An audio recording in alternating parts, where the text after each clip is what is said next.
السلام علیکم دوستانو، څنګه یې جوړ په خیر؟ امید دی ښه به وئ. سراج وزیر د خپل سټوډیو نه یو ځل بیا تاسو ته مخاطب یمه.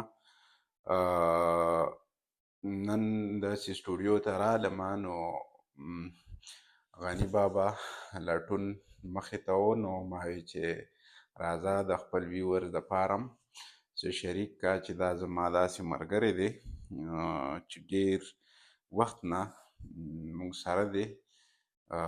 صرف زه نه بلکې دا زما والد صاحب راوړی دا کتاب، خو ډېر وخت نه دی.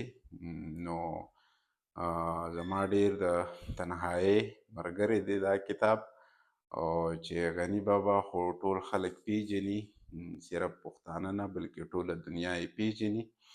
او هغه په پویټري کې موږ ته رومانټیک او ورسره هیومنسټیک اپروچ هم ملاویږي، ورسره ډېر فلسافیکل آیډیاز موږ ته ملاویږي چې زه غواړم چې زما ویورز هم د دې نه مستفید شي. نو یو وړوکې غونده کې شعر درسره شریکومه د لټون نه، چې په هغې ټایټل دی پلوشه.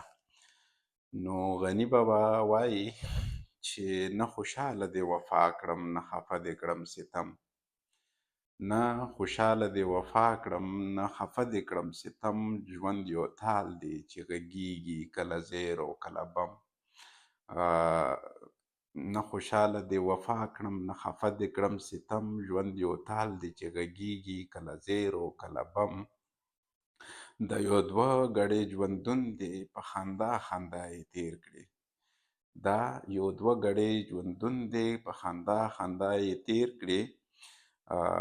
د جهان خدایه جنجال دی کله وران او کله سم. د جهان خدایه جنجال دی کله وران او کله سم.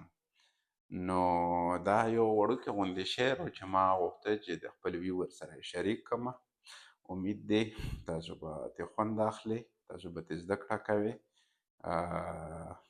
نو یو بلې ویډیو سره به انشاءالله سراج وزیر بیا حاضریږي. تر هغې پورې درنه اجازت اخلم. الله په امان.